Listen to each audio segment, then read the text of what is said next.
سلام به همگی، من جیران هستم از Explain. امروز میخوایم با هم ترکیبات حروف آلمانی رو داشته باشیم. Aussprache زبان آلمانی، چجوری کلمات تلفظ میشن و این ترکیبات رو چجوری بخونیم قشنگتر هستش توی آلمانی. ترکیباتی که ما توی صفحه اول پاورمون داریم در واقع ا و ای هستش که صدای آی میده، مثل mein، Eis، dein، heiß. ترکیب بعدی ای و ا هستش که صدای ای کشیده میده، مثل wie، sie، liebe. ترکیب بعدی ا و او هستش که صدای اوی میده، مثل eule oder Leute. ترکیب بعدی آ املاut و او هستش که از لحاظ ظاهری متفاوته با در واقع ترکیب بالا، ولی در واقع جفتشون رو یه جا نوشتم که بدونید کاملا یک صدای مشابه میده، مثل läuft oder äußern. Eule، Leute، läuft، äußern، یعنی کاملا یک شکل خونده میشن. ترکیب بعدی آ و او هستش که همونجور که نوشته خونده میشه او، مثل auch oder laut.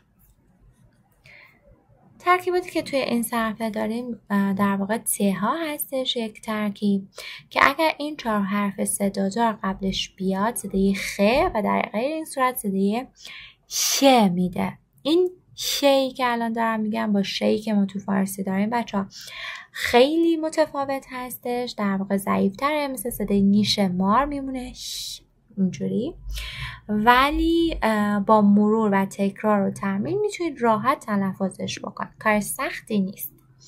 خب ترکیب اول رو بخونیم. بوخ، kochen، lachen، auch. اگر این 4 تا پشت ت ها بشنه صدای خ ایجاد میکنه، در غیر این صورت صدای ه، مثل licht oder leicht oder licht. leicht، licht.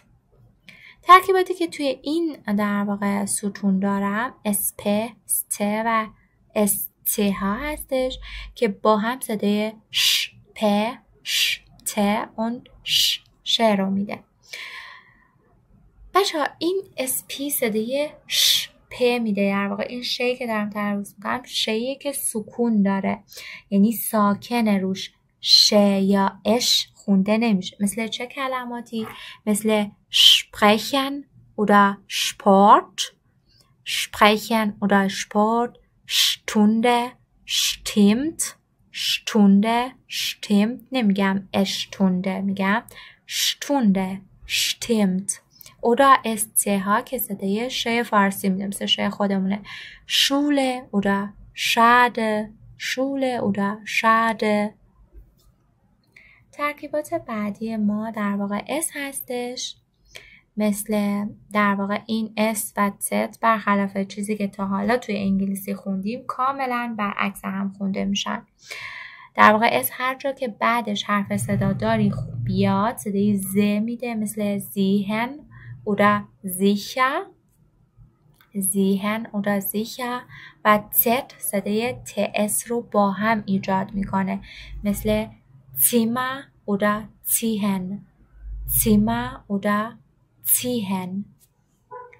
ترکیب بعدی ها هستش، همونجور که اینجا میبینید بچه ها اشاره کردم، اگر در واقع بعدش حرف صداداری نباشه خونده نمیشه، مثل wohnen، ولی همونجوری که دقت کنید، اگر دقت بکنید او کشیده تر خونده میشه به خاطر اینکه ها اینجا وجود داره، پس در واقع خونده نمیشه چون حرف صداداری بعدش نیست.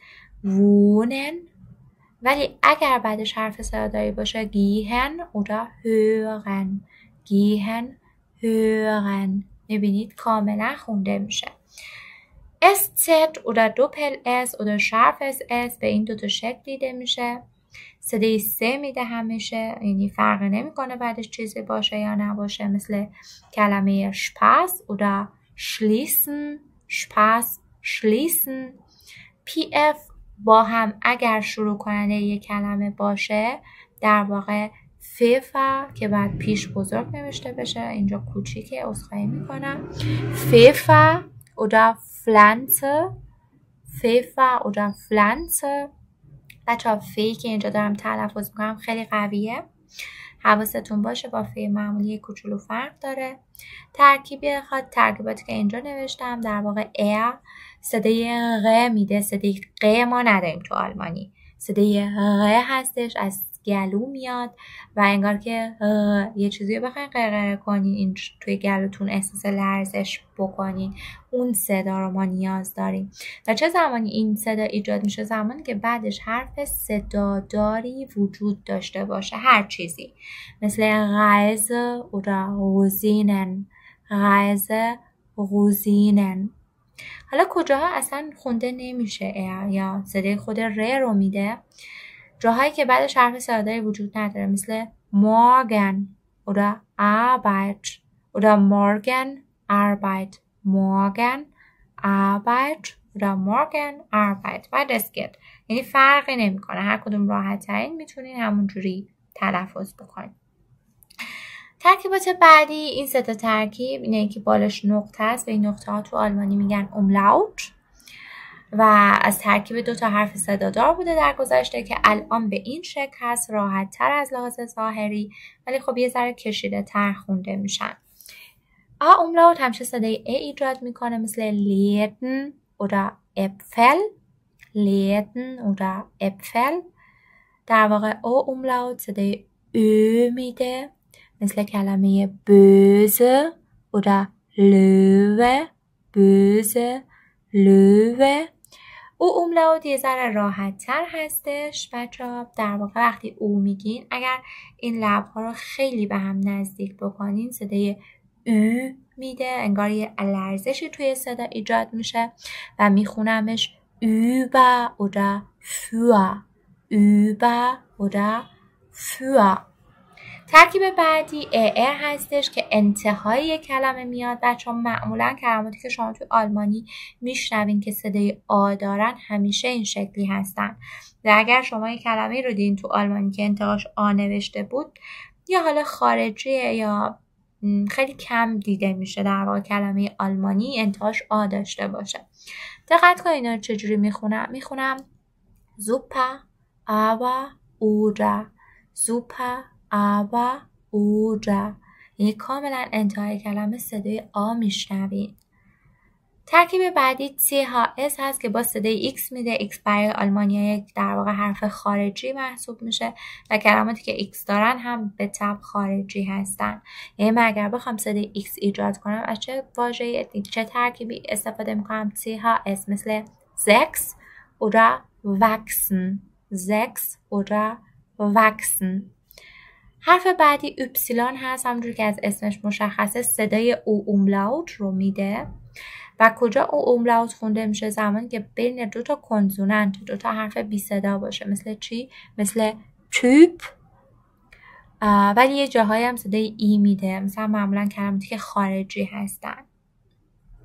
ترکیب بعدی ایگ هستش، باز انتهای یک کلمه دیده میشه که اتریشی‌ها اینو ایگ میخونن، آلمانی‌ها اینو ایش میخونن، مثل همون معنی که وجود داره ایش. براشون قشنگتر، زیباتر خونده میشه، اعدادشون رو مثلا همیشه انتهاش ایش رو میگن، اتریشی‌ها ایگ میخونن. مثل حالا چه کلمه‌ای؟ مثل wichtig oder richtig، wichtig oder richtig. حرف بعدی فاو هستش، همونجور که از اسمش مشخصه صدای ف میده، مثل فاتا oder verkäufer، verkäufer. ترکیباتی که با هم اینجا داشتیم ترکیبات مهم زبان آلمانی هستش و همینطور اتریشی فرقی نمیکنه چون اونا هم زبانشون آلمانیه. و باز هم بچه‌ها نکات دیگه ای هستش که باید بهشون توجه کنیم، ولی خب من سعی کردم که مهمترین هاش رو در یو اکسپلین با شما به اشتراک بذارم و اگر بخوایم که حالا در آینده ویدیوهای بهتری داشته باشیم بعد از ما حمایت کنید، ما رو سابسکرایب کنید، دنبال کنید، به دوستاتون معرفی کنید و همچنین لایک یادتون نره. به امید دیدار و ویدیوهای بهتر و بیشتر. دوستتون دارم. فعلا خدا نگهدار.